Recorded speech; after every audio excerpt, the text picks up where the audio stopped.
नहीं राजीव जी, ये तो भाजपा के लोग भी समझ नहीं पा रहे हैं। वो भी नहीं समझ पा रहे हैं कि मोदी जी जो बोल रहे हैं वो क्यों बोल रहे हैं, क्या बोल रहे हैं, उसके क्या निहितार्थ हैं। किसी को समझ में नहीं आ रहा। आज हमसे कई लोग पूछ रहे थे कि साहब वो और अंबानी का एकाएक जिक्र उन्होंने क्यों कर दिया। अभी तक तो कभी वो नाम भी नहीं लेते थे, तो क्यों उन्होंने जिक्र कर दिया। हमने कहा कि भाई देखिए, तो अमित शाह जी और मोदी जी एक दूसरे की बात को समझते हैं, जानते हैं। बाकी लोग तो कुछ जानते नहीं है। लेकिन ये जरूर उन्होंने अपने आप को एक्सपोज कर लिया कि हाँ भाई, टेम्पो भर के उनके पास पैसे जाते थे, तो शायद हो सकता है उनको लगा होगा कि नहीं अब ये राहुल गांधी और कांग्रेस के पास भी जा रहे होंगे। तो अभी तक तो कुछ हुआ नहीं, राहुल गांधी उस पर भारी पड़ गए। उन्होंने कहा कि भाई, अगर आपको मालूम है कि अडानी अंबानी के पास काला धन है और वो टेम्पो से पैसा भेजते हैं, तो आपकी ईडी और सीबीआई घर में क्यों बैठी है, उस पर छापा डालिए, पकड़वाइए और निकालिए काला धन। तो सब कंफ्यूज हैं, मतलब उन लोगों को समझ में नहीं आ रहा है। अब खटाखट वाली बात भी क्यों कही उन्होंने, तो समझने वाली बात असल में जब कुछ भी समझ में नहीं आता है तो अलबल जो भी मन में होता है वो निकलते जाता है। तो वही हालत आज नरेंद्र मोदी जी की हो गई। चुनाव की सूचना जब से जारी हुई है तब से उनको उनका कोई भी इशू क्लिक नहीं कर रहा है। जिस बात को बोलते हैं वो उसी पे घिर जाते हैं, उसी पे हम विपक्ष उनके ऊपर हमलावर हो जाता है, आक्रामक हो जाता है और उनसे बोलते बनता नहीं है। तो सबसे बड़ा कारण तो ये है। पूर्वी उत्तर प्रदेश में देखिए अभी क्या है कि भाजपा के लोगों से कुछ लोगों से बातें हो रही थी, तो उनका है कि साहब जो ये बात सही है कि चारों राउंड में बहुत खराब गया है, तो अब उनकी कोशिश ये है कि जो बचा खुचा 3 राउंड का चुनाव है उसमें पूरी ताकत को झोंक दिया जाए। जहां जहां चुनाव हो गया है वहां के कार्यकर्ताओं नेताओं को जहां चुनाव होना है अभी उनके रुचि और उनके अप्रोच के हिसाब से उनको तैनात किया जाए। पैसे रुपए सब कुछ जो जो हो सकता है सारा कुछ लेकर के, और लाभार्थी योजनाओं में जो लाभान्वित हुए हैं लोग या हो रहे हैं लोग जिनको अनाज मिल रहा है उनकी सबकी पूरी लिस्ट निकाल करके एकदम मतलब काम भी ऑपरेशन जैसे करने की है ताकि जो मिल जाए। तो हमने कहा कि लेकिन ये काम तो पहले करना चाहिए था, क्योंकि अब तो 4 राउंड मतलब 379 सीटें तो निकल गई हैं। अब तो कुल मिला के मेरे ख्याल से 164 सीटों का चुनाव बच गया है। तो उसमें भी बंगाल में अब कितना भी कर लेंगे तो कुछ खास हासिल होने वाला नहीं है, या उड़ीसा में अगर बहुत होगा तो आधा आधा तो उन्हीं के साथ था, चाहे इधर से रहे चाहे उधर से रहे। तो अब तो कुछ बहुत खास पाने वाले नहीं है। जहां तक पूर्वी उत्तर प्रदेश की बात है, देखिए पूर्वी उत्तर प्रदेश तो पिछली बार भी जब था उस समय भी हमारा पूर्वी उत्तर प्रदेश मतलब आप समझिए हमारी घोसी के जो संसदीय सीट है या गाजीपुर है या फिर ये आजमगढ़ की है, ये तो समाजवादी खेमे में ही गई थी, गठबंधन के पास गई थी। घोसी से बहुजन समाज पार्टी के अतुल राय जीते थे, वहां से गाजीपुर से अफजाल अंसारी जीते थे, आजमगढ़ से अखिलेश जीते थे। तो ऐसा तो नहीं था, यहाँ तो गढ़ तो इन्हीं लोगों का रहा। 2019 की लहर के बावजूद ये सीटें जो है वो समाजवादी गठबंधन लेके आया था। तो इस बार तो कोई ऐसी लहर तो है नहीं, और लोग बता रहे हैं कि कम से कम दर्जन भर ऐसी सीटें हैं जहां पे समाजवादी पार्टी और कांग्रेस का जो इंडिया गठबंधन है वो जीतने की स्थिति में है, बहुत कड़ी टक्कर में है। दोनों के बीच में बहुत कड़ी टक्कर हो रही है। कुछ उनके घूमने, हालांकि मोदी जी जाएंगे पूर्वी उत्तर प्रदेश में और बिहार में और बंगाल में, उड़ीसा में, अब इनका पूरा कंसंट्रेशन यहीं पे होगा। तो लेकिन अब जैसे जो अभी प्रशांत टंडन कह रहे थे तो उनसे मेरी थोड़ी असहमति है। तो मोदी जी बहुत अच्छा बोलते हैं, ऐसा नहीं है कि उनके भाषणों में कुछ होता नहीं। उनका कोई भी भाषण उठा लीजिए उसमें आपको उद्धृत करने वाली 2-4 चीजें जरूर मिल जाएंगी। अभी देखिए उड़ीसा में थे वो, तो उन्होंने कहा कि नवीन बाबू से मैं पूछना चाहूंगा कि उड़ीसा में कितने जिले हैं और उन जिलों की राजधानियां कहाँ कहाँ हैं, क्या क्या उनके नाम बता दीजिए। अब बताइए राजधानी, हमने तो उसमें ट्वीट किया था, एक्सपेक्ट लिखा था कि भाई गुजरात में संभव है कि जिलों में की राजधानियां होती होंगी, हमारे यहाँ तो हमने सुना कि जिलों के मुख्यालय होते हैं। तो अब देखिए मोदी जी ने उसको किया ना, अब उसको आप उद्धृत करिए, विश्वगुरु हैं, बताइए कि साहब वो जिलों में उन्होंने राजधानी खोज लिया है। इसी तरह से जितने भाषण हुए मैं तो बता रहा हूं, मैं उनकी आपको पता है हमने तो आर्टिकल भी लिख दिया था। जब वो पटना की सभा में बोल सकते हैं, तक्षशिला विश्वविद्यालय बिहार में है और सिकंदर के दीने इलाही के बेड़े को वो डुबा सकते हैं पटना के पास गंगा में, और चंद्रगुप्त को वो गुप्त वंश का बता सकते हैं, और मगहर की सभा में वो बोल सकते हैं कि साहब गुरु नानक देव जी और गुरु गोरखनाथ और संत कबीर यहीं इसी मंच पे बैठ करके आध्यात्मिक चिंतन करते थे, और 200 साल का फर्क है। देश छोड़ दीजिए, विदेश में जब जाते हैं, दावोस में उन्होंने कहा कि 600 करोड़ भारतीय मतदाताओं ने मुझको प्रधानमंत्री चुना है, तो आप देख लीजिए। तो इस तरह की बातें वो लगातार करते हैं, मतलब इसमें कोई ऐसा नहीं हो, आप अगर उनके किसी भी भाषण को उठाइए तो आप निराश नहीं होंगे, आपको कुछ ना कुछ तो उद्धृत करने लायक मिल जाएगा। दूसरी बात जो कहा उन्होंने, एक बात बहुत मतलब शर्मनाक ढंग से वो कहते हैं, वो जो शहजादे की बात कर करके कि शहजादे सोने का चम्मच लेकर के पैदा हुए, तो शहजादे में और शहंशाह में क्या फर्क? एक चाय वाला शहंशाह बना हुआ है, एक शहजादा जो है गली गली सड़कों की धूल फाँक रहा है, वो घूम रहा है, उसकी गलती है या उसका जो भी है, उसका जन्म ऐसे परिवार में हुआ जो शुरू से ही आजादी के आंदोलन में भी, उस समय भी मोतीलाल नेहरू काफी धनाढ्य वकील थे और काफी उनकी अच्छी वकालत चलती थी, लेकिन सब कुछ उन्होंने न्यौछावर कर दिया कांग्रेस के लिए और आजादी के आंदोलन के लिए। पंडित जवाहरलाल नेहरू पहले प्रधानमंत्री थे, देश को बनाने में उनका सबसे बड़ा योगदान था, उन्होंने सारा कुछ किया। तो अब उस परिवार में जन्म लेना, राहुल गांधी इनके बाद कहते भी थे कि भाई हमने कोई एप्लीकेशन तो दिया नहीं था, हमको इसी परिवार में पैदा किया, जब पैदा हो गए तो हो गए। तो अब उसको आप बार बार ताना दे रहे हैं, लेकिन आप कहाँ थे? आप जहां पैदा हुए, आप खुद कहते हैं कि हमारी माँ जो है बर्तन मांजती थी घरों में जा करके, जबकि ऐसा कोई शायद ही किसी गुजराती परिवार में होता हो, जब बहुत ही हो तो भी नहीं होता है, लेकिन चलो मान लिया। आप कहते थे आप चाय बेचते थे, लेकिन आपकी तस्वीरें हैं जो युवावस्था की तस्वीरें हैं, कभी आप अमेरिका में है, कहीं ऑस्ट्रेलिया में है, कहीं कनाडा में है, और महंगे महंगे सूट और कपड़ों में लदे दिखाई दे रहे हैं।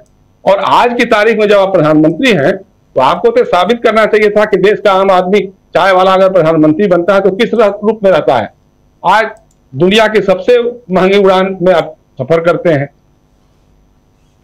सबसे बड़ा महंगा घर आपके पास है जो उसको तोड़वा करके फिर से एक नया बनवा रहे हैं, बहुत बड़ा आलीशान बंगला बनवा रहे हैं सेंट्रल विस्टा के इलाके में। सबसे महंगे सूट पहनते हैं आप, हर दिन 3-4 बार कपड़े बदलते हैं जो महंगे ही महंगे होते हैं।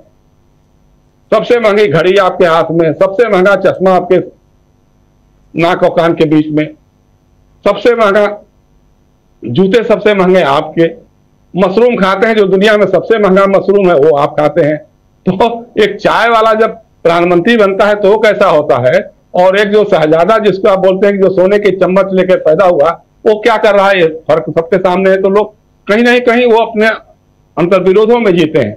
और एक बात और उन्होंने कही, और चूंकि देखिए वो विश्वगुरु हैं, उनकी शिक्षा के बारे में हम ज्यादा कमेंट नहीं करना चाहते हैं, लेकिन अब उन्होंने कहा कि साहब वो शहजादे क्या जाने राज कैसे होता है, राज कैसे किया जाता है, भारत को आत्मनिर्भर कैसे बनाया जाता है।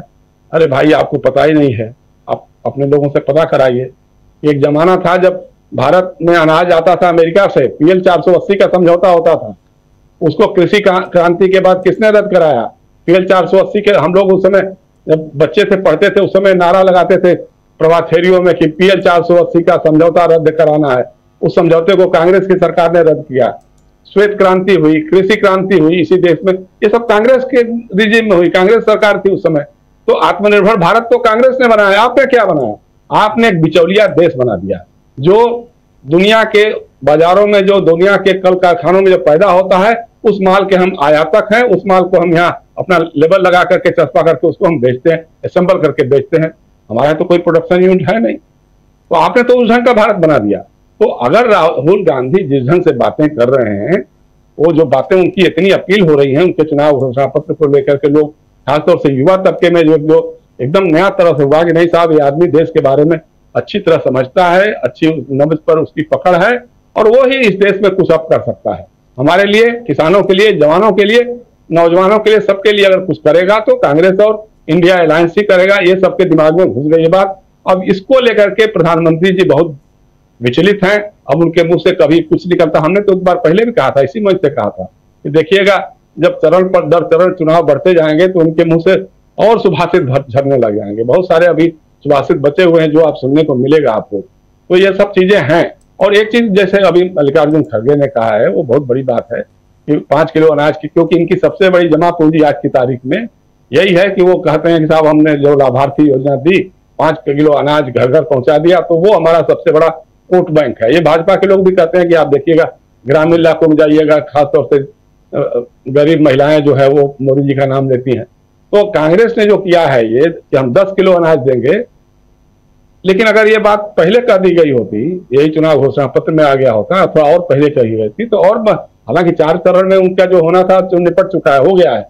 लेकिन ये भी काफी अपील करेगा लोगों में कि भाई राहुल गांधी अगर कहते हैं कांग्रेस करती है तो काम करती है, तो इसका मतलब कि अगर ये मल्लिकार्जुन खड़गे या कांग्रेस के लोग कह रहे हैं कि हम ज्यादा देंगे अनाज, उनसे ज्यादा अनाज देंगे, और महिलाओं के लिए जो पैसा देने की बात है, युवाओं के लिए जो पैसा देने की बात है, और ये सब मुफ्त में नहीं, वो कुछ न कुछ उसके बदले काम भी लेंगे। जैसे फूड सिक्योरिटी जब लागू किया था तो उसी में मनरेगा और ये सब योजनाएं चली थी, तो भाई आपकी वो ये भी एहसास हो कि हम कुछ कर रहे हैं, करके कमा रहे हैं, करके खा रहे हैं, ये नहीं कि निठल्ला बैठ करके खा रहे हैं, तो उससे बात नहीं बनने वाली।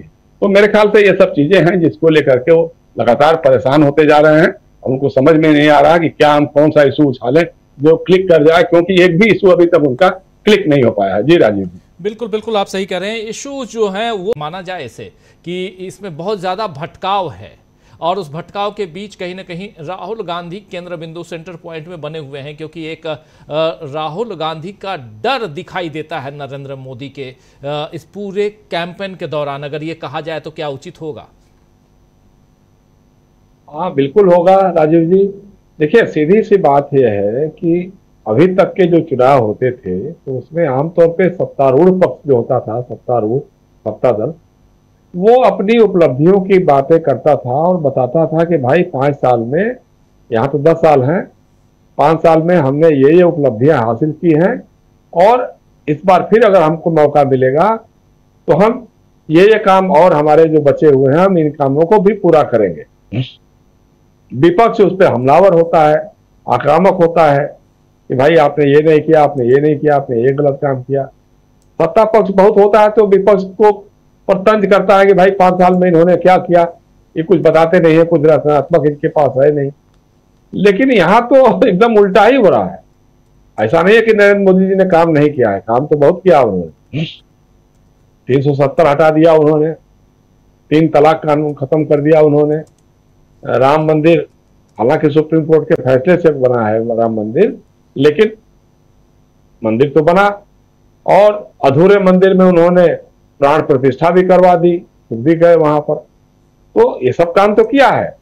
लेकिन जब ये चर्चा होती है, आपस में इन लोगों की बात होती है, तो हमसे कोई बता रहा था भाजपा का ही, कि जब ये होता है कि भाई ये इसको पेश करना चाहिए उपलब्धियों के रूप में, तो लोग कहते हैं कि भाई जिसको हमने घुट्टी पिलाई है मुस्लिम विरोधी की, कि पूरे हिंदुस्तान की समस्याओं की जड़ मुसलमान है, तो ठीक है यार, आपने तो 3 तलाक भी खत्म कर दिया, 370 भी हटा दिया, मंदिर भी बन गया, हासिल हमको क्या हुआ जी? आम भारतीय को क्या हासिल हुआ? 3 तलाक हटने से किसी हिंदुत्व वाले हिंदू को या किसी को, वो उससे क्या उसको हासिल हुआ? 370 हट गया, ठीक है, अच्छी बात है जी, आपने कर दिया, हालांकि हम तो उसके खिलाफ हैं, लेकिन आपने कर दिया। आपने बताया कि पूरा एकदम जम्मू कश्मीर में स्वर्ग जन्नत आ गई है और सारा बदल गया है, लेकिन विधानसभा का चुनाव करने की हिम्मत आपकी नहीं हो पा रही है। वहां विधानसभा कब से अटकी पड़ी है। भाई आप चाहते तो इसी लोकसभा के चुनाव के साथ विधानसभा का चुनाव भी करा लेते। अभी राहुल बता रहे थे ना कि भाई 3 सीटों में आपके चुनाव लड़ने की हिम्मत नहीं हुई कि 3 सीटों में आप चुनाव भी लड़ लें वहां पे, तो लेकिन वो छोड़िए, यहाँ तो मतलब एक जो यहाँ पड़ोस का मुख्यमंत्री था, अब तो हट गया, वो चुनाव लड़ा है वो खटारा, वो कहता था कि अब तो हम कश्मीर से बहुएं लाएंगे, अब तो 370 हट गया, कश्मीर से बहुएं लाएंगे। कोई एक शादी हुई है क्या हरियाणा में ऐसी जो कश्मीर से कोई बहू आई हो? हम कह रहे हैं कि हिंदुस्तान के बाकी इलाकों से लोग कहते थे कि ये सब लोग वहां जाके बसेंगे, सब लोग वहां अपना काम धंधा करेंगे। एक कश्मीरी पंडित का नाम बता दीजिए जिसको आपने 10 वर्षों में वहां पे बसाया है, या 370 हटाने के बाद एक कश्मीरी पंडित का नाम बता दीजिए जिसको आपने वहां पे बसाया है। तो उस मामले में ठन ठन गोपाल है।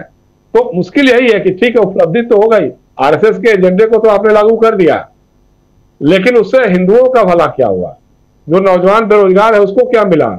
वो लोग कहते हैं ना कि भाई अच्छा चलो ठीक है यार, तूने मंदिर कर लिया, वो भी कर लिया, तुम लोग बहुत रटते थे 50-60 सालों से, 70-75 सालों से यही काम करते रहे, 100 साल हो गया तुमको, अब तो होने जा रहा है, तो लेकिन अब तो बता दो ना कि अब कुछ करो, उसके अलावा तो कुछ करो, कुछ तो बताओ कि बेरोजगारों का कितना हाल होगा। महंगाई क्या मुसलमान के लिए अलग है, हिंदुओं के लिए अलग है क्या? बेरोजगारी उनकी कतार अलग है, इनकी कतार अलग है क्या? तो तुम बताओ ना सही कि हमें क्या, हमारे लिए क्या किया, यही बता दो। तो इसलिए वो पजल्ड हो रहे हैं, उनको समझ में नहीं आ रहा, इसलिए बार बार वो हमलावर, मतलब ताज्जुब है, जो 52 सांसदों की पार्टी है, जिसके पास अपना टेक्निकली नेता विरोधी दल भी नहीं है, उस पर आप 24 घंटे हमलावर होते हैं जी। और 400 का दावा, कि 400 पार का दावा। अभी एक दिन किसी चैनल पे हम बैठे हुए थे, तो अमित शाह जी का इंटरव्यू चल रहा था, बीच में चल रहा था, उसमें उन्होंने कहा कि नहीं पक्का मान लीजिए कि गारंटी है कि 400 पार होगा। तो हमने कहा कि नहीं, अमित शाह जी ज्योतिषी हैं, भविष्यवक्ता हैं, और जो कहते हैं वो थोड़ा अलग ढंग से वो फलित होता है। जैसे उन्होंने पश्चिम बंगाल में कहा था कि अब की बार 200 पार और सीटें मिली 70, तो मतलब 1/3 से थोड़ा सा कम। तो इस बार कह रहे हैं 400 पार, तो आप 1/3 का निकाल लीजिए, 181 कुछ होती है सीटें, तो उसी के आसपास कुछ होगा। अगर बंगाल में उनका जो अनुभव है, ज्योतिषी है और भविष्यवाणी जो उनकी होती है, तो उसके हिसाब से ही अगर माना जाए तो इतना हो सकता है। तो लेकिन उसी के हिसाब से गुंताड़े बुनने में लगे हुए हैं लोग, उनको समझ में नहीं आ रहा है। हाँ, एक चीज जरूर है, मैं कहना चाहता हूं, जो भाजपा के लोग भी कहते हैं कि साहब हमारे पक्ष में एक ही चीज अभी काम कर रही है, वो लाभार्थी योजना की। लाभार्थियों की पूरी सूची बना करके लोग, इनके कार्यकर्ता जा रहे हैं पैसे रुपए लेकर के, उनका नंबर और सब कुछ निकाल के आधार कार्ड के जरिए, और उनसे संपर्क कर रहे हैं कि देखो मोदी जी ने तुमको 5 किलो अनाज दिया और 5 साल और अभी देंगे, और ये सारी चीजें हैं, रसोई गैस के उज्ज्वला गैस योजना आ गई, ये फलाना शौचालय बन गया, शौचालय में पानी है कि नहीं है ये बात अलग है, लेकिन ये क्या है, तो वो उनकी एक जमा पूंजी है। अब उसकी काट में ये भी हो गया है कि साहब जो गरीब जातियां हैं, पिछड़ी जातियां हैं, या अनुसूचित जातियां, जनजातियां हैं, आदिवासी लोग हैं, उनके दिमाग में घर गया है कि भैया अगर ये संविधान ही खत्म कर देगा तो ये 5 किलो और 7 किलो का तो कोई मतलब ही नहीं रहेगा। हमारा तो सब कुछ जल जंगल जमीन सब कुछ तो हड़प ही लिया है, सब तो अडानी भाई को दे दिया है जी। तो अब उसके बाद हमारे पास क्या बचा? तो वो संविधान वाली बात जो है वो काफी काउंटर कर रही है उसको। और इधर जो खड़गे ने कह दिया है ना 10 किलो वाला, ये मामूली बात नहीं है, ये मामूली बात नहीं है। ये भी लोगों के दिमाग में घुस रहा है कि नहीं, राहुल गांधी जो कहता है ना वो करता है, और कांग्रेस जो कहती है करती है। हो सकता है कि देखिए सरकार बनेगी तो ये 10 किलो अनाज देगा, और लेकिन रोजगार भी देगा। जैसे कह रहे भाई 30 लाख सरकारी नौकरियां पहले ही भर देंगे हम, और उसके बाद भी कभी तेजस्वी बोलते हैं, कभी कोई कहते हैं साहब 1 करोड़ लोगों को रोजगार देने की कोशिश करेंगे। तो तेजस्वी ने तो बिहार में करके दिखा दिया है कि कैसे नौकरियां दी जाती हैं। तो लोगों को इस पर भरोसा जम रहा है, और भाजपा का वही सबसे बड़ी प्रॉब्लम एक ही है कि उनको समझ में नहीं आ रहा है। अब मोदी जी जब देखिए, कई बार उनकी बातों पे हंसी आती है, कई बार मतलब रोने का मन भी होता है, कई बार गुस्सा भी होता है, लेकिन मजबूरी है, उनको झेलना ही पड़ेगा। अब वो जैसे कह रहे हैं किसी से कि साहब हम कभी मुसलमानों के बारे में, हिंदू मुसलमान की बात ही नहीं करते हैं, जिस दिन करेंगे उस दिन हम राजनीति करने का अधिकार छोड़ देंगे। तो कमाल है, हिंदू मुसलमान के अलावा आप बोलते क्या है? अगर आपके सारे भाषणों का एक वीडियो बना करके अगर फिल्म बनाई जाए और आपको कमरे में बैठा दिया जाए, कहा मोदी जी आप सुनिए, तो शुरू से लेकर के अंत तक और तो कुछ बोलते ही नहीं है आप, हिंदू मुसलमान हिंदू मुसलमान। मुश्किल है कि लोग अब आपको जब समझाते होंगे कि आप ये बोल रहे हैं कि साहब संसाधनों को ये उनको दे देंगे जिनके ज्यादा बच्चे पैदा होते हैं। तो किसी ने कहा भाजपा में, कह रहे बात मोदी जी आपके पिताजी के भी तो 6-7 बच्चे थे, तो इसको थोड़ा सा सबड्यूट करिए, नहीं तो मामला उल्टा जाएगा। तो अब ये सब चीजें अब जब मजाक का विषय बनने लग गई, उनके अंदर से भी बनने लग गई, लोगों को लगने लगा है कि साहब अब ये आदमी जो है जितना जुमला फेंकना था वो 2014 में फेंक लिया, 2019 में तो चूंकि पुलवामा बालाकोट चल दिया। अब जैसे मैंने कह रहा था कि बहुत और भी बहुत काम किया है ना, वैज्ञानिक शोध इतना किया, और नाले के गैस से वो चाय और पकौड़े बनवा सकते हैं, ये उनका वैज्ञानिक शोध है। 10 सालों का वो नोबेल प्राइज के लिए जाना चाहिए था, पता नहीं कोई ले गया कि नहीं ले गया। बादलों में के बीच से वो एयर स्ट्राइक करवा सकते हैं, क्योंकि वो राडार देख ही नहीं पाएगा, उसको लोकेट नहीं कर पाएगा। तो ये सब इतनी ऐसी चीजें विलक्षण चीजें की है उन्होंने पिछले 10 सालों में, उस पर तो किताब लिखी जा सकती है। भाजपा के लोगों को चाहिए कि एक बुकलेट बना करके जारी करें कि देखो जी ये उपलब्धियां हैं हमारे विश्वगुरु प्रधानमंत्री की, लेकिन अब वो लोग करते ही नहीं है, क्या कहा जाए।